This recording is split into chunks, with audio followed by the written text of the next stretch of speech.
ایک دین مکمل، ایک شریعت مکاملہ حضور پرنور صلی اللہ علیہ وسلم نے، اور ایک دین مستحکم، ایک نظام مستحکم رسول اللہ صلی اللہ علیہ وآلہ وسلم ہمارے درمیان چھوڑ کر گئے تھے. نہ ہم نے اس دین کو اختیار کیا، نہ ہم نے اس نظام کو اختیار کیا، نہ ہم نے اس معاشرے کو اختیار کیا. ہمارا معاشرہ بگڑتا چلا گیا اور ہماری زندگیوں کے اندر میں اس طرح سے گراوٹ آ گئی کہ پہچاننا بھی مشکل ہے آیا یہ مومن اور مسلم بھی ہے یا غیر مومن اور غیر مسلم ہے، پہچاننا بھی مشکل ہو گیا. ایسے معاشرے میں جیتے ہوئے ہم پوری دنیا میں انقلاب برپا کرنا چاہتے ہیں. جو اپنی ذات میں انقلاب نہیں لا سکتا وہ بھلا پوری دنیا میں کیا انقلاب پیدا کرے گا.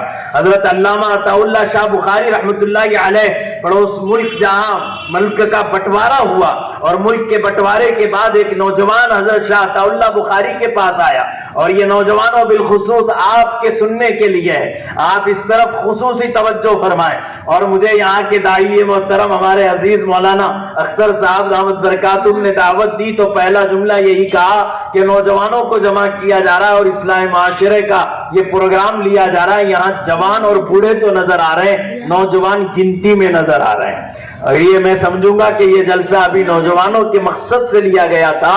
نوجوانوں کا مجمع یہاں اب بھی کم نظر آ رہا ہے، اس لیے کہ نوجوان ہی انقلاب امت کا سب سے بڑا اس زمانے کا سامان ہے. اگر یہ بدل گئے تو انشاءاللہ اگلی کئی پیڑھیوں تک اسلام اور مسلمان اس ملک کے اندر میں قائم دائم رہیں گے.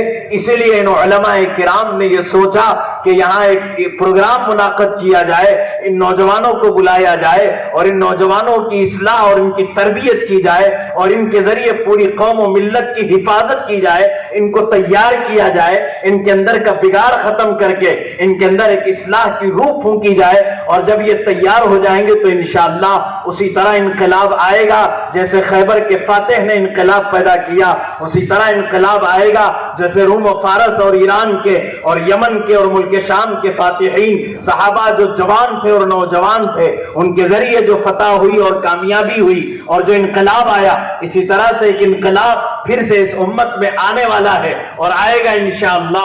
اس کے لیے اللہ تعالیٰ نے منتخب کیا نوجوانوں کی جماعت کو. ایک زمانہ تھا کہ اس قسم کے پروگرامات منعقد کرنے کے لیے شہر کے اور بستی کے بزرگ اکابر علماء جو 50 سے متجاوز ہوا کرتے تھے وہ لوگ فکر کیا کرتے تھے. اب الحمدللہ نوجوان علماء کی ایک بہت بڑی جماعت ہر ملک، ہر شہر اور ہر بستی میں اللہ تعالیٰ نے پیدا فرما رکھی ہے. اور یہ نوجوان علماء تیار ہو کر کے اس طرح کی فکریں فرما رہے ہیں. اللہ ان کی فکروں کو قبول فرمائے. اور ان نوجوانوں کے ساتھ جو غیر علماء نوجوان دوست ہیں ان کے شانہ بشانہ چلیں گے اور ان کے ساتھ اٹھے بیٹھیں گے اور ان کی دوستی اور یاری میں دین کو سیکھیں گے اور ان کے ساتھ چلتے ہوئے اصلاحی کاموں کو اس کی تربیت حاصل کریں گے. اور جب دونوں مل کر علماء اور غیر علماء مل کر میدان عمل میں اتریں گے انشاءاللہ اس امت میں انقلاب برپا ہوگا.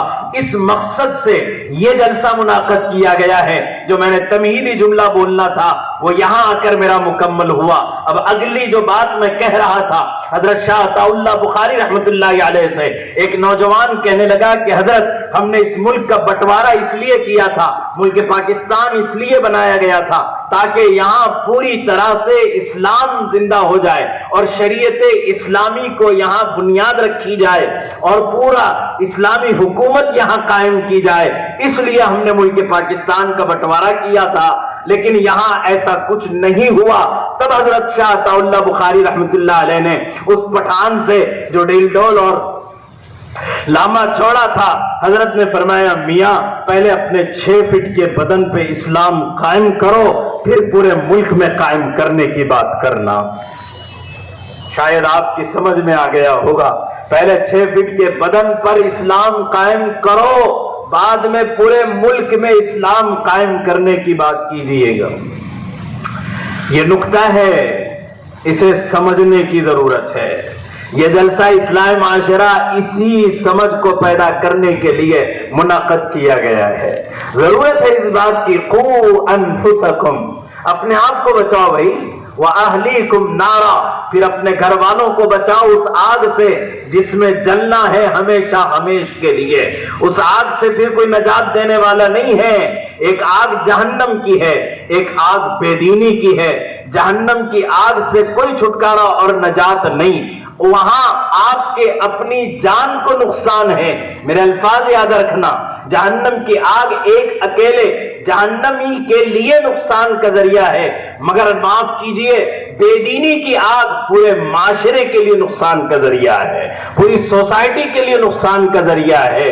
حضور پرنور صلی اللہ علیہ وآلہ وسلم کے دنیا میں تشریف لانے سے پہلے بھی معاشرہ بگڑا ہوا تھا، بت پرستی عام تھی، شرک عام ہو چکا تھا، جہالت و ضلالت عام ہو چکی تھی۔ رسول اللہ صلی اللہ علیہ وسلم کی تشریف آوری سے پہلے شراب نوشی عام تھی، سٹا اور جوا عام تھا۔ آپ کی تشریف آوری سے پہلے زنا معاشرے کے اندر سب سے زیادہ اہمیت پکڑ چکا تھا، معصوم بچیاں زندہ درگور کی جاتی تھیں، بیواؤں کو جلا دیا جاتا تھا، یا انہیں یہ کہا جاتا اگر زندہ رہنا ہے تو تمہیں اپنے ہی بیٹے کی بیوی بن کے رہنا پڑے گا۔ ان کو یہ سیکنڈ آپشن دیا جاتا تھا۔ غلاموں کو کھڑا کر کے تیر چلایا جاتا تھا، نشانہ بازی کی جاتی تھی، اور یہ کہا جاتا اس کے آنکھ کی پتلی میں جو تیر مارے گا اس کو اتنی شراب انعام میں دی جائے گی۔ تیر چلایا جاتا، غلام تڑپ کے جان دے رہا ہوتا تھا اور اس کو انعام میں شراب الٹ کر دی جاتی تھی، اور شراب کا دور دورہ چلتا تھا، ایک انسان تڑپتا تھا اور ادھر شراب پی جاتی تھی۔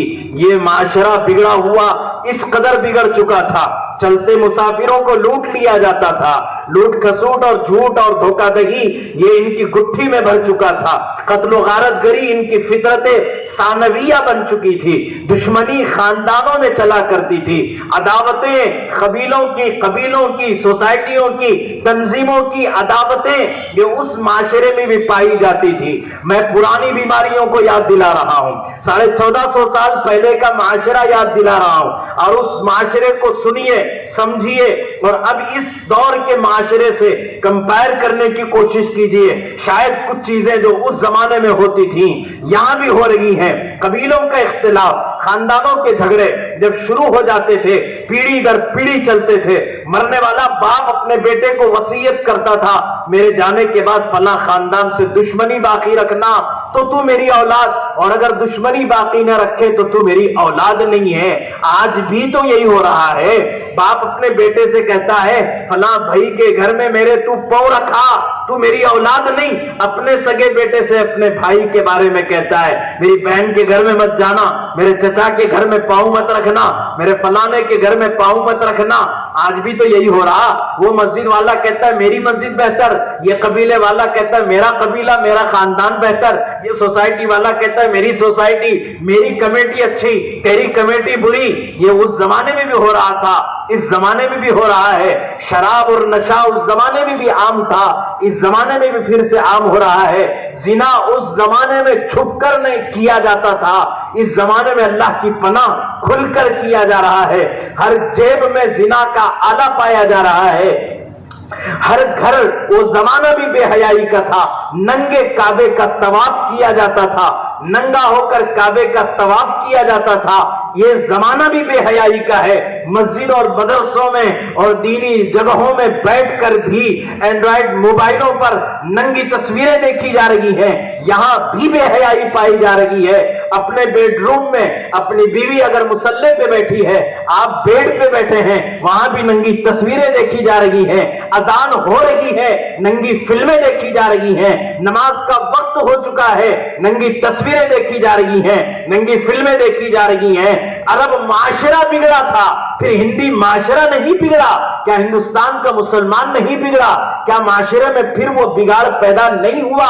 اور وہاں جو نشہ چل رہا تھا، اس دور میں بھی تو شراب عام ہو گئی، نوجوان بچے شراب پی رہے ہیں، بچے تو بچے، بچیاں شراب پی رہی ہیں، بے حیائی عام ہوتی چلی جا رہی ہے۔ وہ زمانے میں بھی بے حیائی تھی، کھلے عام زنا ہو رہا تھا، اب بھی تو پارکوں میں ہو رہا ہے، اب بھی تو کالج کی کرسیوں پہ ہو رہا ہے، اب بھی تو راستوں میں ہو رہا ہے۔ اس زمانے میں بھی تو بگاڑ آیا، اس زمانے میں ہدایت کے لیے قرآن کی ضرورت تھی، کیا اس زمانے میں قرآن کی ضرورت نہیں ہے؟ کیا کتاب ہدایت سے ہم بے نیاز ہو گئے؟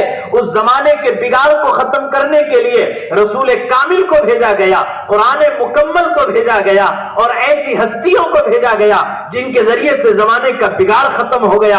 یاد رکھنا، اگر اس زمانے میں سب سے پہلے اس معاشرے کی اصلاح کے لیے اگر کسی چیز کو لازم پکڑنا ہے، اور کوئی چیز ہماری ہدایت کا مرکز ہے، کوئی چیز ہماری ہدایت کے سب سے بڑا سامان اور سبب اور ذریعہ ہے، وہ قرآن مجید ہے۔ یہ امت سب سے پہلے قرآن مجید سے کٹ گئی۔ جب قرآن سے کٹی تو اہل قرآن سے کٹی، جب قرآن اور اہل قرآن سے کٹ گئی تو احادیث رسول سے کٹ گئی، جب احادیث رسول سے کٹ گئی تو حدیث کے جاننے والے علماء سے کٹ گئی، اور جب ان دونوں چیزوں سے کٹ گئی تو اب بتاؤ ہدایت ملے گی کہاں؟ رسول اللہ صلی اللہ علیہ وسلم نے صاف فرمایا تھا، لن تضلوا ما تمسکتم بہما کتاب اللہ و عترتی، کتاب اللہ و سنتی، کتاب اللہ و حدیثی۔ حضور پاک علیہ السلام نے صاف فرمایا تھا، اگر زمانہ بگڑ گیا، اگر زمانہ بگڑ گیا، آپ آتے ہو مولانا واتاورن خراب ہے اور پورا کا پورا بخار چل رہا ہے، اور اس وقت میں حالات خراب ہیں، اور کورونا ہو گیا، ملیریا ہو گیا، نیمونیا ہو گیا، ٹائیفائڈ ہو گیا، ڈاکٹروں کے پاس دوڑ کر گئے، ڈاکٹروں کے پاس دوڑ کر گئے کہ اس وبا کے زمانے میں کون سی دوا استعمال کرنا ہے، کون سا انجیکشن لینا ہے، کن چیزوں سے پرہیز کرنا ہے۔ آپ نے آئیڈیا لی، اس کے مطابق گزرنے لگے۔ یہ کورونا کے 2 سال جو گزرے ہیں، وہاں آپ نے کیا کیا بچاؤ کی ترکیبیں کی ہیں، سمجھانے کی ضرورت نہیں ہے۔ جہاں جسم پہ آنے والی مصیبت سے خوف پیدا ہوا، علماء کے پاس گئے، ڈاکٹروں کے پاس بھی گئے، علماء کے پاس بھی گئے، ڈاکٹروں سے علاج لیا، مولویوں سے دعائیں لی۔ اللہ اکبر کبیرہ۔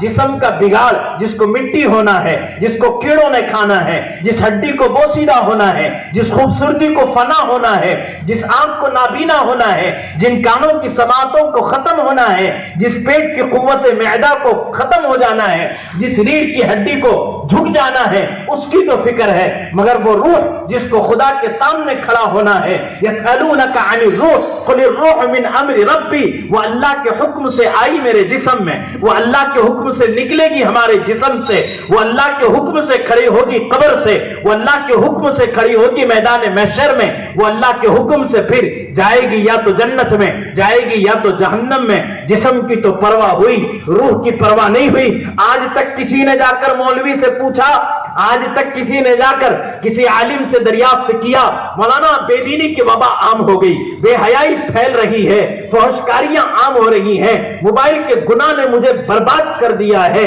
بے نمازی ہو کر کے جی رہا ہوں، جھوٹ زبان پہ بہت آ رہا ہے، اور میں اپنی ماں کا نافرمان، اپنے باپ کا نافرمان، اپنے بچوں پہ میں ظالم بن رہا ہوں، اپنی سوسائٹی میں میں سب سے برا جانا جا رہا ہوں۔ آج تک کسی کو فرصت ہوئی، آج تک کسی نے جا کر مولانا سے کہا، مولانا یہ بیماریاں روح کی میرے جسم میں میرے اندر آ چکی ہیں، اس کا علاج فرما دیجئے، اس کی تربیت فرمائیے اور اس بیماری سے ہمیں نجات دلائیے؟ کیا آج تک ہم میں سے کسی نے جا کر کسی عالم سے دریافت کیا؟ ہمیں ضرورت ہے کہ ہم ان علماء کے پاس جائیں اور ان علماء کرام سے کہیں کہ ہماری تربیت فرمائیں، ہماری اصلاح فرمائیں۔ یہ جو معاشرے کا بگاڑ ہوتا جا رہا ہے، اس بگاڑ میں کیسے سدھار پیدا کیا جائے، اس بگاڑ کو کیسے ختم کیا جائے، یہ علماء ربانیین ہیں۔ یہ علماء آپ کی رہبری فرمائیں گے، یہ اصلاح فرمائیں گے، یہ تربیت فرمائیں گے کہ کس طرح سے اپنے آپ کو کھڑا کرنا ہے، تیار کرنا ہے۔ میں نے اسی لیے قرآن کریم کی یہ آیت شروع میں پڑھی ہے جس میں اللہ رب العزت فرما رہے ہیں، علیکم انفسکم، اے مسلمانوں، اے ایمان والوں، تمہیں پہلے اپنی پرواہ کرنی ہے، اپنے بارے میں خود سوچئے کہ ہمیں کیا بننا ہے، ہمیں کیا کرنا ہے، ہماری ذمہ داریاں کیا ہیں۔ ان ذمہ داریوں کا احساس ہمارے دل میں پیدا ہو جائے۔ بنیادی طور پر ہمیں کرنا کیا ہے؟ بنیادی طور پر ہمیں پہلے نمبر پر اپنے عقائد کی اصلاح کرنی ہے، اپنے عقیدوں کو درست کرنا ہے، اپنا تعلق اللہ سے مضبوط کرنا ہے، غیر اللہ پر ایمان اور غیر اللہ پر یقین اور غیر اللہ کی بنا بنائی چیزوں پر یقین کرنے سے اپنے آپ کی پہلے نمبر پہ حفاظت کرنا ہے، جس کا ابھی مولانا نے بھی ایک صاحبہ کی منت کا تذکرہ کرتے ہوئے آپ کے سامنے تذکرہ کیا، جس پر حضرت مولانا نے بھی مختصر سی روشنی ڈالی۔ ہمارا سب کچھ کرتا دھرتا اللہ ہے، ہمارا تعلق اللہ سے پہلے نمبر پر مضبوط ہو جائے، ایمان کا رشتہ اللہ کے ساتھ مضبوط ہو جائے، اس کے بعد انشاءاللہ ہماری اصلاح ہوگی، ہماری تربیت ہوگی۔ دوسرے نمبر پر ہمیں کامیابی چاہیے، عبادات کا رخ کیجئے، عبادات کو درست کیجئے۔ آج دنیا کامیابی کی طرف دوڑ رہی ہے اور ہم دوڑ لگا رہے ہیں، ہر آدمی کامیابی کی طرف دوڑ رہا ہے۔ قرآن نے بھی دوڑنے کا حکم دیا، مگر اعلان کیا فَفِرُّوا إِلَى اللَّهِ، دوڑو اللہ کی طرف، دوڑو اللہ کی طرف دوڑو۔ صحابہ دوڑ کر اللہ کی طرف جاتے تھے، اللہ کی مدد کھلے میدان میں آتی تھی، چھت کے نیچے بھی آتی تھی اور چھپروں میں بھی آتی تھی، اور ان کی مدد جنگلوں میں بھی اللہ کی طرف سے آ جاتی تھی، اس لیے کہ وہ دوڑتے اللہ کی طرف تھے۔ فَفِرُّوا إِلَى اللَّهِ، تم اللہ کی طرف دوڑو، اللہ تمہاری مدد کرے گا۔ آج بندے کا تعلق اللہ سے کمزور ہے اور غیر اللہ کی طرف بھاگ رہا ہے، مال و دولت میں کامیابی کی تلاش کر رہا ہے، دنیا کے اسباب میں کامیابیوں کی تلاش کر رہا ہے، دیواریں اونچی بنا رہا ہے، سمجھتا ہے کہ دیواروں سے سکون ملے گا، دیواروں میں سکون ملنے والا نہیں ہے۔ اللہ نے اگر تجھے روزی دی ہے، میرے الفاظ جملے یاد رکھنا، اللہ نے اگر تیری روزی میں برکت دی ہے، دستر کو لمبا کرنا، دیوار کو لمبا مت کرنا، دستر کو لمبا کرنا، دیوار کو لمبا مت کرنا۔ دستر لمبا کرے گا 10 غریب تیرے دستر سے کھائیں گے، دیوار لمبی کرے گا 100 غریبوں کے دل دکھیں گے۔ کاش میرے پاس بھی پیسہ ہوتا، میں بھی ایسا بنگلہ بنایا ہوتا، تیرے دشمنوں کی نظروں میں تو چبھے گا اور تیرا محل تیرا بنگلہ چبھے گا۔ دستر لمبا ہوگا، کئی غریب تجھے دعائیں دیں گے، تیری نسلوں میں کوئی بھکاری نہیں ہوگا، اور خدا نہ خواستہ تو نے دستر کو سمیٹا، بخالت کی، اللہ نہ کرے کہ نسلوں کو پھر مسجد کے سامنے کٹورے لے کر ٹھہرنے کی نوبت آ جائے۔ شاہ عمر ابن عبدالعزیز رحمۃ اللہ تعالی علیہ، عمر ابن عبدالعزیز ممبر پہ خطبہ دے رہے ہیں، 21 پیوند لگے ہوئے ہیں، وہ ممبر پہ خطبہ دے رہے ہیں، 21 پیوند لگے ہوئے ہیں۔ وقت کے بادشاہ نے کہا عمر اپنی دنیا کی بھی فکر کرنا۔ عمر ابن عبدالعزیز نے فرمایا نبی نے نہیں کی تو نبی کا غلام کیوں کرے، نبی نے نہیں کی نبی کا غلام کیوں کرے۔ تاریخ کی آنکھوں نے دیکھا وقت کے بادشاہ کے بچے، وقت کے بادشاہ کے بچے کچھ زمانے کے بعد بغداد کی مسجدوں کے سامنے کٹورے لیے کھڑے تھے، اور عمر ابن عبدالعزیز کی اولاد ملکوں پر گورنر بن کے حکومت کر رہی تھی، ملکوں پہ گورنر بن کے حکومت کر رہی تھی۔ وہ دن تاریخ کی آنکھوں نے دیکھا ہے، وہ دنیا پرست تھے، فقیری اور غریبی سے آگے آ کر بھکاری پن تک مجبور ہو گئے، اور جو دین پرست تھے اللہ نے انہیں دکھایا کہ ان کی اولادوں کے تحت وقت کے گورنر بننے کے بعد جاگیرداروں نے اپنے سر جھکا لیے۔ یہ اللہ کا نظام ہے، اللہ کا نظام ہے۔ اللہ کہہ رہا ہے فَفِرُّوا إِلَى اللَّهِ، اللہ کی طرف دوڑو، دنیا پرستی سے باز آ جاؤ۔ اس دور کے معاشرے کا سب سے بڑا بگاڑ دنیا پرستی ہے، دنیا پرستی ہے۔ ہر آدمی ایک مکان پہ اس کا گزارا نہیں ہے، وہ 2-3 مکان کا مالک بننا چاہتا ہے، وہ ایک زمین اور ایک پلاٹ پہ خوش نہیں ہے، اس کا دل چاہتا ہے وہ کئی ایکڑ زمین کا مالک بن جائے، کئی پلاٹ اس کے نام پر بک ہو جائیں۔ وہ ایک کھاتے پہ خوش نہیں ہے، کئی بینک اکاؤنٹ کے بعد وہ سکون لینا چاہتا ہے۔ وہ ایک پراپرٹی پہ راضی نہیں ہے، کئی پراپرٹیوں کے پیچھے بھاگ رہا ہے، اور اس دنیا کے چکر میں اپنے دین سے غافل ہو چکا ہے۔ فَفِرُّوا إِلَى اللَّهِ فَسَعُوا إِلَى ذِكْرِ اللَّهِ، یہ سب سے پہلا پیغام آج کے اس اجلاس کا ہم سب کے کانوں تک یہ پہنچ جائے کہ ہمیں دوڑنا ہے اللہ کی طرف، ہمیں دوڑنا ہے اللہ کی طرف۔ بگڑا ہوا معاشرہ ہے، اس کی اصلاح کرنا ہے۔ اب جب اللہ کی طرف دوڑے تو آپ دوڑو گے اللہ کی طرف، یعنی اللہ کے گھر کی طرف۔ تو اب مسجد کا معاشرہ ہماری نظروں میں آتا ہے، مسجد کے معاشرے کو درست کرو، مسجد کے معاشرے کو درست کرو۔ فی بیوت اذن اللہ ان ترفع، اللہ کے گھر ہیں، اللہ کے گھر ہیں، ان کو بلند کرو، اپنے گھروں کی چھت نیچی رکھو، مسجدوں کی چھتوں کو اونچا بناؤ، مسجدوں کو خوبصورت بناؤ۔ بناؤ. ظاہری حکم بھی یہی ہے اور باطنی حکم ان ترفع, یہاں سے اللہ کے نام کو بلند کرو. دو باتیں ہیں, اب سمجھنا. مسجد کمیٹی کے ذمہ داران اگر اس اجلاس میں ہیں تو وہ بھی کان دھریں اور سنیں غور سے. اللہ کا پیغام ہے فی بیوتنا دین اللہ ان ترفع, اللہ کے گھر کو بلند کرو. حضور پاک علیہ السلام مسجد نبوی سے نکلے, بعض صحابہ آپ کے ساتھ ہیں. دیکھا مدینے میں مسجد کے سامنے ایک قبہ, ایک بنگلہ کسی نے بنایا. اس زمانے کے جھوپڑے میں سب سے خوبصورت جو گھر ہوتا اسے قبہ کہتے تھے. آج کے زمانے کا سب سے خوبصورت گھر اس کو بنگلہ کہتے ہیں. وہ تھوڑا سا مسجد کی چھپر سے اونچا تھا. حضور نے فرمایا لمن ہذا, یہ کس کا ہے, یہ کس کا ہے؟ ایک صاحب نے کہا فلاں صحابی کا ہے. حضور پاک علیہ الصلوۃ والسلام آگے بڑھے, وہ صحابی آئے, انہوں نے سلام کیا, اللہ اکبر, انہوں نے سلام کیا. نبی نے آواز سے جواب نہیں دیا, نبی نے آواز سے جواب نہیں دیا. میں نے کہا نبی نے آواز سے جواب, ہو سکتا ہے آپ نے دل میں دیا, آواز سے جواب نہیں دیا. یہ صحابی گھبرا گئے, یہ صحابی گھبرا گئے. میرے نبی کو کیا ہوا؟ جو سلام کو عام کرنے کی تعلیم دیتا ہے وہ میرے سلام کا جواب کیوں نہیں دیتا؟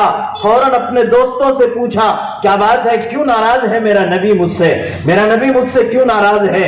فرمایا حضور کو پتہ نہیں کیا بات ہوئی, لیکن تیرے قبے کے سامنے سے حضور گزرے, پوچھا یہ کس کا ہے, بس اس کے آگے کوئی بات نہیں ہوئی. انہوں نے فوراً اس کو زمین کے برابر کیا, فوراً زمین کے برابر, یہ کہتے ہوئے اس گھر کو کیا کروں جو گھر نبی کے سلام کے جواب سے محروم کر دے, وہ گھر لے کر میں کیا کروں جس پہ میرا نبی روٹھ جائے, جس پہ میرا نبی ناراض ہو جائے. زمین کے برابر کر دیا, زمین کے برابر کیا, اور جا کر نبی کو بتایا نہیں, گڈ ویل نہیں لیا جا کر کہ میں نے اپنے مکان کو زمین کے برابر کر دیا, گڈ ویل نہیں کمایا, احسان نہیں جتایا. لا تبطلوا صدقاتکم بالمن والاذى, کام کرو تو احسان مت جتاؤ, نیکیاں کر کے زمانے کو بتاتے مت پھرو, ویڈیوز شیئر مت کرو, فوٹوز ڈاؤن لوڈ مت کرو, فوٹوز شیئر مت کرو. نیکی کر, دریا میں ڈال, نیکی کر, خدا سے بدلہ حاصل کر. انہوں نے جا کر نبی سے نہیں کہا کہ میں نے اپنا قبہ زمین کے برابر کر دیا, بلکہ چپ اپنے طور پر گئے, نماز پڑھی, نماز سے فارغ ہوئے, اور اس طرح چند دن گزر نہیں گئے. حضور پاک علیہ السلام پھر اسی راستے سے گزرے, دیکھا وہ قبہ نظر نہیں آتا. فرمائے وہ یہاں ایک قبہ تھا, وہ نظر نہیں آ رہا ہے, کہاں چلا گیا؟ سرکار کو جواب ملا. صحابہ نے کہا اللہ کے نبی اسی دن اسی پل آپ کے غلام کو پتا چلا, اس نے زمین کے برابر کر دیا. تب نبی نے فرمایا یہود و نصارہ کی طرح مت بنو, یہود و نصارہ کی طرح مت بنو. انہوں نے اپنے مکانوں کو عبادت گاہوں سے اونچا کیا تھا, تم اپنے مکانوں کو عبادت گاہوں سے اونچا مت رکھو. خدا ہماری قوم کو سمجھ عطا فرمائے. میں تو کہوں گا کعبۃ اللہ کے سامنے ٹاور بنانے والے کو بھی اللہ ہدایت عطا فرمائے کہ اس نے کعبے کی بھی پرواہ نہیں کی. میرے نبی نے یہ تاکید فرمائی ہے فی بیوت اذن اللہ ان ترفع. یہ ظاہری تعلیم ہے کہ ظاہری اعتبار سے اللہ کے گھر کو زیادہ خوبصورت رکھو, اپنے گھروں کو زیادہ سمپل بناؤ, خوبصورت بناؤ. لیکن خوبصورت بنانے کا کیا مطلب ہے کہ مسجد تو ماشاءاللہ خوبصورت ہے اور نمازیوں کی تعداد مسجد میں فجر میں غائب ہے؟ تو باطنی اعتبار سے بھی اس آیت کی دوسری مراد ہے ان ترفع, یہاں اللہ کے نام کو بلند کرو, مسجد کو آباد کرو. مسجد آباد ہوگی کیا ملے گا؟ آپ کے محلے آباد ہوں گے, آپ کے گھر آباد ہوں گے, آپ کی نسلیں آباد ہوں گی. اور اگر خدا نہ خواستہ مسجد ویران ہے, یہ مسجد آپ کے لیے بد دعا کرے گی, اللہ جس نے مجھے ویران کیا ان کے گھروں کو ویران کر دے, ان کے گھروں کو ویران کر دے. اب گھر میں ساس بہو کا جھگڑا, گھر کے اندر معاشرہ بگڑا, ساس بہو کا جھگڑا, باپ بیٹے کا جھگڑا, ماں بیٹی کا جھگڑا, اور ننند بھاوج کا جھگڑا, بھاوج ننند کا جھگڑا, دیورانی جٹھانی کا جھگڑا.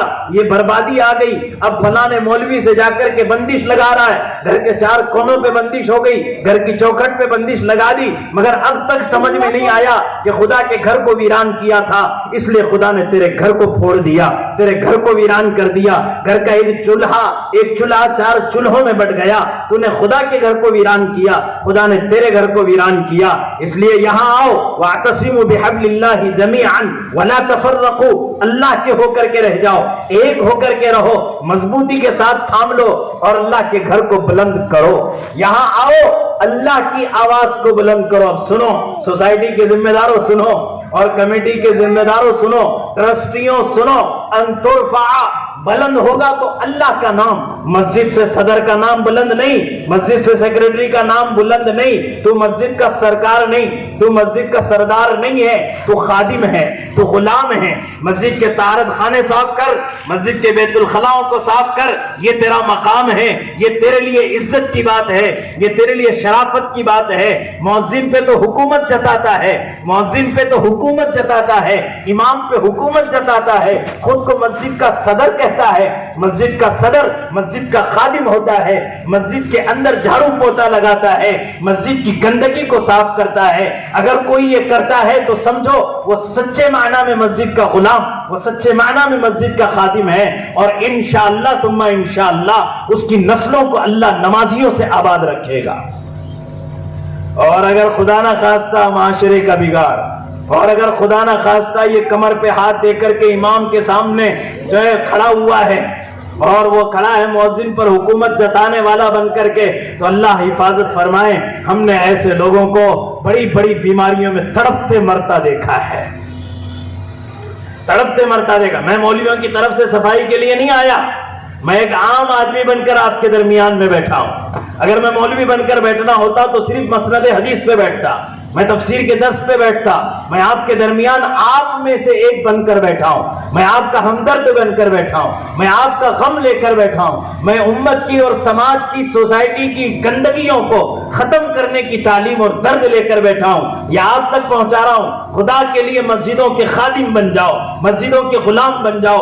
کیا ہوا, لوگوں کو مسجدوں کے حکمراں بنتے ہیں اور اپنے آپ کو داعی بھی کہتے ہیں, اپنے آپ کو مبلغ بھی کہتے ہیں. آپ کو یاد نہیں ہے کہ مولوی الیاس بنگلے والی مسجد سے آدھی رات کو اٹھا, اپنے سر پر ایک بوجھ لے کر کے باہر چلا ہے. مولانا منظور نعمانی باہر نکلے, دیکھا حضرت جی اتنی رات کہاں جا رہے ہیں؟ تو کیا دیکھتے ہیں, ایک شخص روزانہ حضرت کے پیچھے پیچھے جاتا ہے, حضرت اس کے آگے آگے چلتے ہیں اور کوڑے پہ جا کر کے کچھ پھینک آتے ہیں. حضرت مولانا منظور نعمانی اس خادم سے پوچھتے ہیں یہ کیا راز ہے, مولوی الیاس اور تو آدھی رات کو اٹھتے ہیں, کہاں جاتے ہیں؟ کہا مولانا الیاس بنگلہ والی مسجد میں آنے والے مہمانوں کا پاخانہ اپنے سر پہ اٹھا کر پھینکنے جاتے ہیں. وہ مولوی الیاس کے نام لینے والوں کو آج دیکھو, وہ مولویوں کے منہ پر گندگی پھینک رہے ہیں, وہ مولویوں کی توہین کر رہے ہیں, علماء کے ساتھ بدبختی کر رہے ہیں. کیا ہوا ہماری قوم کو, کون سی زندگی ہم جی رہے ہیں اور ہم اسے کامیابی سمجھتے ہیں؟ ہم یہ سمجھ رہے ہیں کہ ہم بہت صحیح راستے پہ چل رہے ہیں. مسجد کے ذمہ داروں سے میں بالخصوص کہہ رہا ہوں, یہ عالم کے امیر کی کہانی سنا رہا ہوں, اپنے سر پہ گندگی لے کر کے جا رہا ہے.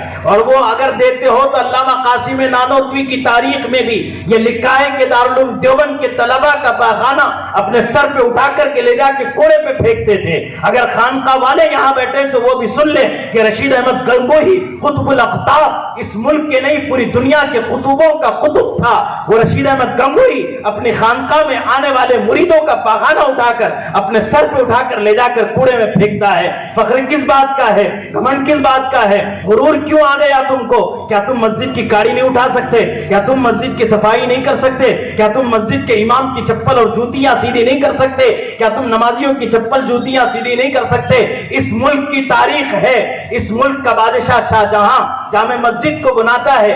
آپ اور ہم نے جامع مسجد اگر دیکھی ہے تو آپ جائیے, اب دیکھ کر آئیے کہ جامع مسجد کی پہلی سیڑھی جہاں پاؤں پہلے رکھا گیا, پھر اس کے بعد جامع مسجد کی بلندی کو آدمی چڑھتا ہے, اس کے بعد نیچے دیکھو آپ ڈھلان میں, آپ کو دائیں جانب بائیں جانب میں لال قلعہ نظر آئے گا. لال قلعہ بالکل ڈھلان میں ہے, نیچے ہے, گہرائی میں ہے, جامع مسجد اونچائی پر ہے. اب سنو کیا تھا یہ معاملہ کہ شاہجہاں جب تخت پہ بیٹھتے تھے, تخت کے اوپر ان کا تاج ہوتا, جب وہ بیٹھتے سر پہ تاج ہوتا, تاج میں کوہ نور ہوتا جس کو برٹش لے کر کے چلا گیا اور وہ آج تک اس پہ فخر کر رہا ہے. اس کوہ نور کو شاہ جہاں نے اپنے وقت کے انجینئروں سے مسجد ایسی بنائی کہ کوہ نور جامع مسجد کی پہلی سیڑھی کے نیچے آیا. لوگوں نے کہا یہ کیوں؟ ایسا کیوں کیا؟ تو شاہ جہاں نے کہا میں یہ ثابت کرنا چاہتا تھا دنیا کو کہ نمازی کے تلوے کے نیچے، نمازی کے جوتے کے نیچے شاہ جہاں کے تاج کی قیمت ہے، نمازی کے جوتے کے نیچے شاہ جہاں کے تاج کی قیمت ہے۔ اس ملک کو ایسے بادشاہ ملے تھے، اس ملک کو ایسے بادشاہ ملے تھے جو جامع مسجد بنا کر اپنی قیمت بتاتے تھے کہ ہمارے تاج کی قیمت بھی نمازی کے جوتے کے نیچے ہے۔ اور سبحان اللہ، انہی نمازیوں کا معاملہ دیکھو، ان کے نزدیک امام کی قیمت جوتوں کے نیچے آ گئی، امام کو جوتوں کے نیچے رکھا، امام کو دل سے نکال دیا، امام کی عظمتیں ختم ہو گئی۔ یاد رکھو، جو قوم اپنے اماموں کی قدر نہیں کرتی، وہ قوم زمانے میں کبھی عزت پا نہیں سکتی۔ یہ معاشرے کا دوسرا بگاڑ ہے، اس کو ختم کیجئے۔ معاشرے کا بگاڑ یہ ہے کہ غیر اللہ سے تعلق ختم کیجئے۔ معاشرے کا بگاڑ مسجدوں کے اندر میں اپنی منمانیاں چلانا بند کر دیجئے۔ اللہ کی چلے گی، اللہ کا گھر ہے، اللہ کی چلے گی، یہاں اللہ کے غیر کی نہیں چلتی۔ یہاں لوگوں نے اپنی چلانی شروع کر دی۔ مسجدوں کو علماء کے حوالے کرو، یہ زمانے کا رونا رو رہا ہوں۔ اگر یہ چاہتے ہو آپ کی مسجدوں میں اور آپ کی بستی میں خیر پھیلے، ہدایت پھیلے، خدا کے لیے میں آواز لگا کر کہہ رہا ہوں، خدا کرے کہ آج زندہ ہوں تو کل زندہ رہوں نہ رہوں، لیکن میں آپ سے یہ گزارش کر رہا ہوں، اب مسجدوں وہ وقت آ چکا ہے، مسجدوں کا سسٹم اماموں کے سپرد کر دو۔ امام جس طرح مسجد کا نظام چلانا چاہے، اگر تم دیندار ہو، تم مالدار ہو، تم سمجھدار ہو، تو تم سے زیادہ علم اللہ نے ان علماء کو دے رکھا ہے۔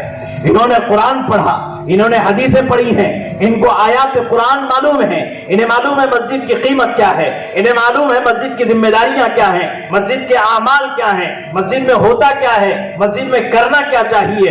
دنیا کے جاہلوں نے مسجدوں کو اپنے قبضوں میں کر لیا اور اماموں کی توہین کرنے لگے اور مسجدوں کے سسٹم کو بگاڑ دیا۔ نہ مسجد میں درس قرآن کی اجازت ہے، نہ مسجد میں درس حدیث کی اجازت ہے، نہ مسجد کے اندر میں علماء کو مجلس منعقد کرنے کی اجازت ہے۔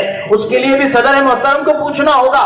اگر تم نے مسجد سے رشتہ جوڑا ہے تو ہر مسجد کا رشتہ مسجد نبوی سے جڑتا ہے، ہر مسجد کا رشتہ مسجد نبوی سے جڑتا ہے۔ جب مسجد نبوی سے جڑتا ہے تو سنو، مسجد نبوی میں مدرسہ بھی چلتا تھا، مسجد نبوی میں دعوت و تبلیغ کا کام بھی ہوتا تھا، مسجد نبوی سے مجاہدین کی جماعتیں بھی روانہ ہوتی تھیں، مسجد نبوی سے مبلغین کی جماعتیں بھی جاتی تھی، مسجد نبوی میں بیت المال بھی جمع کیا جاتا تھا، مسجد نبوی سے مال غنیمت بھی تقسیم کیا جاتا تھا، مسجد نبوی میں علاج بھی ہوتا تھا، مسجد نبوی میں لوگوں کے بھلے مشورے بھی ہوتے تھے، مسجد نبوی میں آنے والے غریبوں کے لیے دسترخوان بھی لگتا تھا اور آج تک لگتا ہے۔ یہ سارے کام مسجد نبوی میں ہوتے تھے۔ اگر آپ چاہتے ہو کہ فلاح اور بہبودی اور کامیابی ملے تو مسجد نبوی سے رشتہ جوڑو اور اپنی مسجدوں میں یہ سارے اعمال کو کرنے کی کوشش کیجئے، جاری کیجئے، اور اس سسٹم کا ذمہ دار مسجد کے امام کو بنائیے۔ اس لیے کہ مسجد نبوی میں اگر مدینے کے اندر اس وقت عبداللہ ابن ابی جیسا منافق اور مالدار آدمی موجود تھا، عمر ابن خطاب جیسا ایماندار آدمی بھی تھا، عثمان غنی جیسا مالدار بھی تھا، ان کے ہوتے ہوئے بھی محمد رسول اللہ ہی مسجد کے امام تھے، محمد رسول اللہ ہی مسجد کے صدر تھے، کوئی اور صدر نہیں تھا۔ یہ کھلا پیغام آپ کے نام ہے۔ اگر چاہتے تو عثمان غنی بڑا مالدار آدمی تھا، آج ہمارے ہاں صدر کا انتخاب مالداروں کو دیکھ کر کیا جاتا ہے۔ عثمان غنی بھی تو مالدار تھے، انہیں صدر نہیں بنایا گیا، بڑے آدمی کو دیکھ کر صدر بنایا جاتا ہے۔ عبداللہ ابن ابی کو کیوں صدر نہیں بنایا گیا؟ اس لیے کہ نبی کے ہاتھ میں خیر تھی، نبی امام تھے، نبی ہی صدر رہے۔ آپ کی زندگی کے بعد ابو بکر، پھر عمر، پھر عثمان، پھر علی، یہی سلسلہ چلا آیا، اور اب زمانے میں آہستہ آہستہ بگاڑا آیا، اور سوسائٹی کا جو سب سے زیادہ جاگیرداری بتانے والا ایسا شخص جو مسجد میں مہینوں برسوں نہیں آتا، اسے مسجد کا ٹھیکیدار بنا دیا جاتا ہے اور مسجد کا نظام پورا تتر بتر ہو جاتا ہے۔ اللہ تعالی ہمیں سمجھ عطا فرمائے۔ معاشرہ یہاں سے درست ہوگا بھائی۔ معاشرے کی اصلاح کا مرکز مساجد ہے۔ مساجد سے آؤ، مساجد سے جڑو، مساجد کی مجلسیں منعقد کرو، مسجدوں میں غریبوں کے محلے کے غریبوں کی فکر کی جائے، مسجد کے اندر بیٹھ کر کے بے تعلیم یافتہ بچوں کی فکر کی جائے، ان کے ایجوکیشن کا سسٹم بنایا جائے، دینی اور دنیاوی تعلیم کا سسٹم بنایا جائے، مسجدوں میں آ کر کے خیر کے مشورے کیے جائیں اور مسجد کو اور مسجد کے نظام کو آباد کیا جائے. یہ ہم سب کی ذمہ داری ہے. اللہ ہمیں اس کی توفیق عطا فرمائے. اب جب اللہ کے گھر کو آپ نے آباد کیا، آپ کے گھر آباد ہوں گے، اور گھروں میں آبادی رکھنے کے لیے قرآن مجید کا اہتمام کیجیے. رسول اللہ صلی اللہ علیہ وسلم نے فرمایا جس گھر میں قرآن پڑھا جاتا ہے اس کے اطراف 40 مکانوں پہ اللہ کی رحمت برستی ہے. سبحان اللہ. آج ہمارے گھروں میں قرآن کی تلاوت نہیں ہے. صبح ہوتی ہے تو گانے کی آوازیں ہیں، فلموں کی آوازیں ہیں، رات دیر تک فلموں کی آوازیں ہیں، اور گھر ویران ہوتے جا رہے ہیں. یہ نحوست والے اعمال ہو رہے ہیں. شیاطین ہمارے گھروں میں بسیرا کر رہے ہیں، جنات ہمارے گھروں میں بسیرا کر رہے ہیں. اور پھر ہم یہ چاہتے ہیں کہ میاں بیوی میں محبت پیدا ہو جائے، اور پھر مولوی کے پاس جا کر محبت کا تعویذ لیتے ہیں، اور یہ چاہتے ہیں کہ ساس بہو میں جھگڑے نہ ہو، اور ان جھگڑوں کو ختم کرنے کے لیے تعویذ لیا جاتا ہے. قرآن کریم 23 برس کے اندر میں عظیم الشان تعویذ ہمیں عطا کر دیا گیا تھا. آپ تلاوت قرآن کیجیے. الفاظ قرآن جس گھر میں پڑھے جاتے ہیں وہاں بھی انوارات برستے ہیں. معانی قرآن جہاں پڑھے جاتے ہیں اس دل پہ بھی انوارات برستے ہیں. آپ جانتے ہیں کہ صحابہ کرام جوان اور بوڑھے ہی تھے. بچے صحابہ تو گنتی میں تھے، بہت کم تعداد میں تھے جنہوں نے قرآن کو پڑھنا سیکھا، جنہوں نے قرآن کریم کو سمجھا. یہ جوانوں اور بوڑھوں کی تعداد تھی. آج اگر ہم یہ چاہتے ہیں کہ کامیابی ہمیں حاصل ہو، معاشرہ ہمارا سدھر جائے، ہمارے گھروں میں خیر آ جائے، تو ہر جوان اور ہر بوڑھے کو، ہر مرد اور ہر عورت کو اپنے علماء کے پاس جا کر قرآن کی اصلاح، قرآن کی تربیت کروانی ہے. اور غلط فہمی سے باہر آ جاؤ. میں صاف کہہ رہا ہوں، میں یہاں بھی کہوں گا، اور جہاں آپ مجھ سے کہنے کو کہیں گے میں وہاں بھی کہوں گا، اس غلط فہمی سے باہر آ جاؤ کہ 3 دن یا 10 دن یا چلہ اور 4 مہینے لگا کر کے ہم 10 سورے صحیح کر لیں گے، مسئلہ ختم ہو جائے گا. نہ، اس پر بات نہیں بنتی. آپ نے 10 سورے یاد کیے، اس کی تصحیح نہیں ہوئی جب تک قرآن تجوید سے نہ پڑھا جائے. گناہ کبیرہ ہے، گناہ کبیرہ ہے قرآن کو تجوید سے نہ پڑھنا. یہ علماء کرام بیٹھے ہیں، انہیں فرصت مت دو، انہیں فارغ مت بیٹھاؤ، اس لیے کہ ان کا وقت بھی قیمتی ہے، انہیں بھی اللہ کے پاس جواب دینا ہے. یہ بیٹھے ہیں دل میں درد لے کر. آپ جائیے ان کے پاس، اپنے مسجد کے امام سے کہیے مغرب بعد یا عشاء بعد یا عصر بعد میں آپ کی خدمت میں آؤں گا، میرا قرآن درست کیجیے. مجھے قرآن پڑھنا ہے، اپنے گھر میں قرآن کی آوازیں چلانی ہے، میرے بچوں کو قرآن پڑھانا ہے، میری بیوی اور میں بھی قرآن پڑھیں گے. ہر گھر کا ہر فرد روزانہ اگر ایک پارے کی تلاوت کرے، سورہ یاسین کی تلاوت کر کے باہر گھر سے باہر نکلے، شام ہونے تک اللہ اس کی حفاظت فرمائیں گے، اس کے کاروبار میں برکت عطا فرمائیں گے، گھر میں انوارات برسیں گے. آپ کے آس پاس 40 مکانوں پہ برسیں گے. آپ زندے تو زندے، مردوں پہ بھی برسیں گے، اور مردوں پر بھی اللہ اپنی رحمتیں برسائے گا. اور جب قرآن سے لگاؤ ہوا، الفاظ کو سمجھے. اب مولانا سے کہیے مولانا تفسیر شروع کیجیے. ایک جلسہ اصلاح معاشرہ کا لے کر آپ پورے معاشرے کو نہیں بدل سکتے، خدا کی قسم نہیں بدل سکتے. مجھ کو نہیں، آپ دارالعلوم دیوبند کے مقررین کو بلائیے، وہاں کے مبلغین کو بلا کر جلسہ لیجیے. آپ کامیاب نہیں ہو سکتے اگر اس اصلاح معاشرے کے جلسے کے بعد بھی، اصلاح معاشرے کے جلسے کے بعد بھی اگر آپ کی 13 مساجد میں تفسیر کا درس شروع نہیں ہوا، یہ جلسہ ناکامیاب ہے، یہ جلسہ کامیاب نہیں ہے. میں صاحب علماء سے بھی کہوں گا، عوام سے بھی کہوں گا، یہ جلسہ ناکامیاب ہے. قرآن کیوں نہیں پڑھا جاتا؟ قرآن کیوں نہیں سمجھا جا رہا ہے؟ معاشرے کی اصلاح کے لیے ایک تقریر کافی نہیں ہے. قرآن کے الحمد سے لے کر والناس تک کی پوری ہدایت کی کتاب پڑھنی پڑے گی، سمجھنا ہوگا، اپنے مسائل کو درست کرنا ہوگا، فضائل کو ان کی حد میں رکھنا ہوگا، غلو سے بچنا ہوگا، مسائل کو سمجھنا ہوگا، ان پر عمل کرنا ہوگا، عقائد کی درستگی ہوگی، سیرت طیبہ کے اسباب پڑھے اور پڑھائے جائیں گے، قرآنی واقعات پڑھائے جائیں گے، من گھڑت قصے تقریروں میں بند ہو جائیں گے. جھوٹی باتیں بیان کرنے سے امت پرہیز کرے گی. جب قرآن کو پڑھیں گے، قرآن کو سمجھیں گے، قرآن کو بولیں گے، قرآن پھیلے گا. قرآن سے ہدایت پھیلی ہے، قرآن ہی سے ہدایت پھیلے گی. اصلاح معاشرے کی سب سے بہترین بک، اصلاح معاشرہ کی سب سے بڑھیا کتاب قرآن مجید ہے. اس سے بڑھ کر کوئی کتاب نہیں ہے. اخباروں سے، لٹریچروں سے اصلاح نہیں ہو سکتی، خدا کی قسم نہیں ہو سکتی. علماء کے مجمع میں کہہ رہا ہوں، یہ مجمع اس کا ضامن ہے.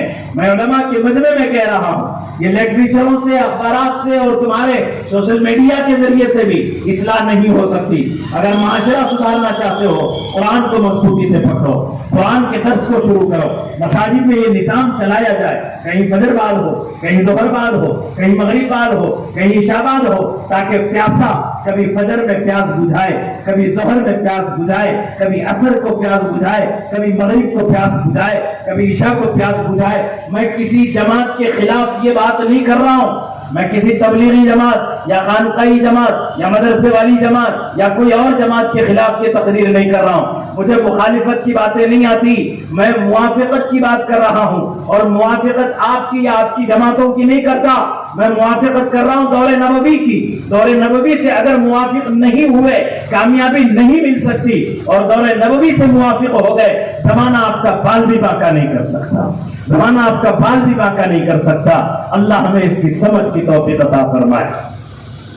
بعض سمجھدار لوگ اپنے گھروں میں سوشل میڈیا کے ذریعے، موبائل کے ذریعے درس قرآن کو سنا رہے ہیں، لیکن آپ کو لائیو سننا ہوگا، اپنے علماء کے سامنے بیٹھ کر سننا ہوگا۔ یہ سنت صحابہ ہے، صحابہ سامنے بیٹھتے، نبی ان کے سامنے ہوتے، آپ قرآن پڑھتے، صحابہ سنتے، صحابہ یاد کرتے، صحابہ سمجھتے، صحابہ عمل کرتے، صحابہ دعوت پہنچاتے۔ کہاں قرآن کی دعوت چلی ہے؟ غیر قرآن کی دعوت چلی ہے، منگڑت قصوں کی دعوتیں پھیلے گی، امت میں بگاڑ پیدا ہوگا۔ حقیقت والی دعوت چلے گی، امت کی اصلاح ہوگی، امت کی تربیت ہوگی۔ یہ درد دل ہے، میں مطالعہ کر کے نہیں آیا تھا، مجھ سے اللہ نے یہ باتیں آپ کے جذبے اور طلب سے کہلوائی ہیں۔ میں سوچ کر کچھ اور آیا تھا، میں پڑھ کر کچھ اور آیا تھا، اللہ نے مجھ سے کچھ اور کہلوایا ہے، شاید وہ کہلوایا جو آپ کی اور ہماری ضرورت ہے۔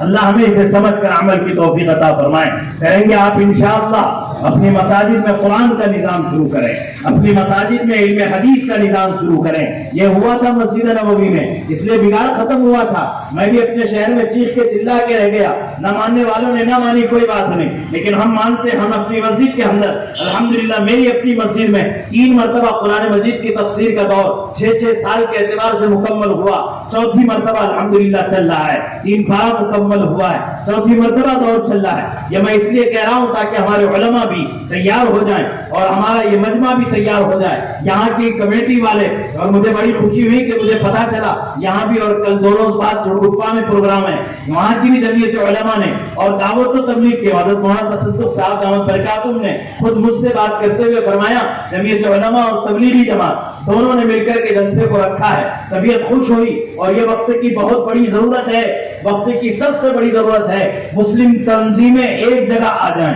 مسلم تنظیمیں ایک جگہ آ جائیں، متحد ہو جائیں، امت کی زبو حالی کو سوچیں، امت کی بدحالی پہ غور کریں، اور ایک ایسا مضبوط لائحہ عمل طے کریں جس کے ذریعے سے سب سے پہلے ہدایت پھیل جائے، اور ہدایت کے بعد پھر آپ دنیاوی اعتبار سے دوسری چیزوں کو سوچئے، پہلے دین کو سوچئے۔ اگر دین کامیاب تو انشاءاللہ دنیا بھی کامیاب ہے۔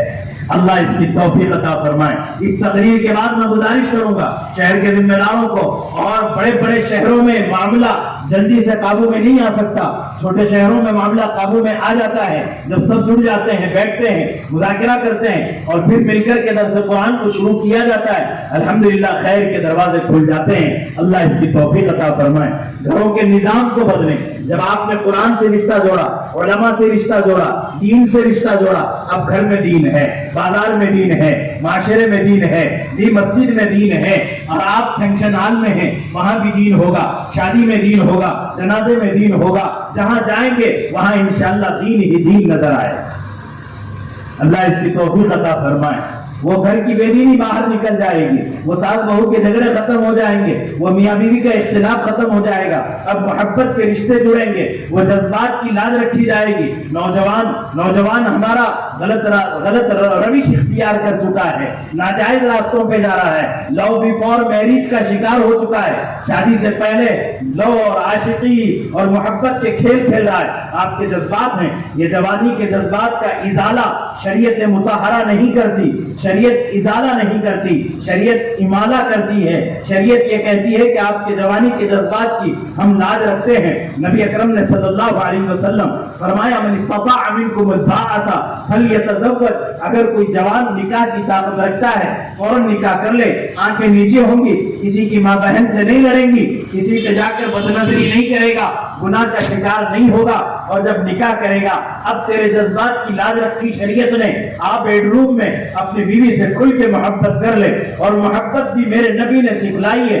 امی عائشہ صدیقہ رضی اللہ تعالی عنہا فرماتی ہیں حضور پاک علیہ السلام گھر میں تشریف لائے، میں کھانا کھا رہی تھی، میرے ہاتھ میں ہڈی تھی، میں ہڈی چوس رہی تھی. سنیے یہ میرے نبی کا پیغام ہے، میرے نبی کا عمل ہے. میں ہڈی چوس رہی تھی، حضور پاک علیہ السلام نے فرمایا عائشہ کیا کر رہی ہوں؟ کہ ہڈی کھا رہی ہوں. حضور پاک نے فرمایا ہمیں نہیں کھلاؤ گی، ہمیں نہیں کھلاؤ گی. تو حضور کے حوالے کر دیا.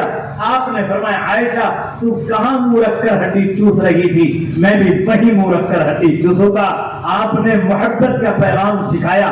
اگر یہ خدا نہ خواستہ بے حیائی ہوتی امام بخاری اس کو نقل نہیں کرتے. اگر کر دی ہے امام بخاری نے نقل تو پھر الزام لگاؤ کہ بخاری بے حیا ہے. نعوذ باللہ من ذالک. نبی اکرم کا عمل ہے. امام بخاری بعد میں نقل کر رہا ہے. امام بخاری جس سے نقل کر رہا ہے وہ کائنات کی سب سے پاکیزہ خاتون ہے، جس کی پاکیزگی پر اللہ نے 11 آیات قرآن کریم میں نازل فرمائی ہیں. واقع عفق پر آیات اتری. سورۃ النور میں اللہ نے اس کے نور اور اس کی پاکیزگی کی دلیل دی ہے اور اس پر سند نازل فرمائی ہے. وہ زوجہ مطہرہ رسول اللہ صلی اللہ علیہ وسلم کی، رسول اللہ کی اس عمل کو پیش فرماتی ہیں. آپ بتانا چاہتے ہیں، حضور پاک علیہ السلام چاہتے تو اس عمل کو چھپا سکتے تھے، لیکن آپ نے کھل کر امی عائشہ کے ساتھ یہ برتاؤ کیا تعلیماً لامتی ہی. امام بخاری کی شرح میں ابن حجر لکھتے ہیں اللہ کے نبی نے امت کو سکھانے کے لیے ایسا کیا کہ محبت کرو، کھل کے کرو. جس عورت سے تم کرنا چاہتے ہو کھل کے کرو، مگر شرط یہ ہے کہ وہ تمہاری زوجہ ہونی چاہیے، وہ تمہاری بیوی ہونی چاہیے. بیوی کے علاوہ سے محبت نہیں، عاشقی ان سے لڑانے کی ضرورت نہیں. یہ بے حیائی ہے، یہ ہلاکت ہے، یہ تمہاری بربادی ہے، اور یہ تمہیں دنیا اور آخرت کے اندر خسارہ اور گھاٹے میں پہنچانے والی عاشقی ہے. اس سے تم بھی اور تمہاری نسلیں برباد ہو جائیں گی. اس سے زنا کی اولادیں پیدا ہوں گی، معاشرہ بگڑ جائے گا، معاشرے میں بدماش پیدا ہوں گے، معاشرے میں جھوٹے اور دھوکے باز پیدا ہوں گے، ناجائز محبتیں ہوں گی، ناجائز اولادیں وجود میں آئیں گی. جب ناجائز اولادیں وجود میں آئیں گی تو تمہارے معاشرے کے ہر ٹھیے پر، تمہارے معاشرے کے ہر ٹھکانے پر ناجائز کام ہوں گے. پھر کیا مسجد، پھر کیا بازار، ہر جگہ تمہیں ایسے ہی لوگ نظر آئیں گے. اور اگر تم نے بیوی سے جائز محبت کی، الحمدللہ جائز اور پاکیزہ محبت بھری اولاد وجود میں آئے گی، جس کے دل میں امت کا درد ہوگا، جس کے دل میں علماء کی محبت ہوگی، جس کے پاس عقیدت ہوگی، اور پھر ان کے ذریعے ہر جائز عمل وجود میں آئے گا. معاشرے کا پھر کوئی ٹھکانہ ہو، کیا مسجد ہو کیا بازار، ہر جگہ خیر ہی خیر نظر آئے گا. اللہ امت کو اس کی بھی سمجھ عطا فرمائے. یہ معاشرے کے بگاڑ کو ختم کرنے کا طریقہ ہے. رسول اللہ صلی اللہ علیہ وسلم اور قرآن کریم نے ہماری صاف طور پر رہبری فرمائی ہے. ہم اس کو مضبوطی کے ساتھ تھام لیں. معاشرے کا ایک بگاڑ یہ ہے کہ مالدار آدمی اپنے مال کے نشے میں مست ہے، اپنے بنگلے میں مست ہے، اپنے کھانے پینے میں مست ہے، اسے غریبوں کی پرواہ نہیں ہے، اور نام تو بزرگوں کا لیتا ہے. آؤ تو بزرگوں میں سے ایک بزرگ کا نام لیتے ہوئے سنا دوں. خواجہ نظام الدین اولیاء رحمۃ اللہ تعالی علیہ. خواجہ نظام الدین اولیاء رحمۃ اللہ علیہ ساری زندگی اکثر بھوکا رہا کرتے تھے. آپ کے خادم تھے امیر خسرو، آپ کے دوسرے خادم تھے خواجہ عبد الرحیم. ان دو بندوں کے علاوہ خواجہ نظام الدین اولیاء سلطان الاولیاء کے نام سے آپ جانے جاتے ہیں. ولیوں کے بادشاہ خواجہ نظام الدین اولیاء. ان کے کمرے میں کیا راز تھا اس کو چھپاتے تھے. 2 خادموں کے سوا کوئی اندر جا نہیں پاتا تھا. یہ خواجہ عبد الرحیم فرماتے ہیں میں حجرے میں گیا تو کیا دیکھتا ہوں کہ سحر میں کئی دنوں کے فاقے کے بعد پھر روزہ رکھا خواجہ صاحب نے، اور سحر میں 2 لقمے کھائے. 2 لقمے سے اوپر تیسرا نہیں کھایا. خواجہ صاحب درد کے مارے اپنے شیخ کی محبت میں ڈوب کر فرمایا حضرت 2 لقمے اور کھا لیجیے، 3 دن سے آپ کو فاقہ ہے، بھوک ہے، پیٹ میں درد ہو جائے گا، کمزور ہو جائیں گے، آپ گر جائیں گے چکرا کر. خواجہ صاحب نے جواب میں فرمایا عبد الرحیم تو کیا سمجھتا ہے، مجھے بھوک نہیں لگتی، میں بھی کھانا چاہتا ہوں.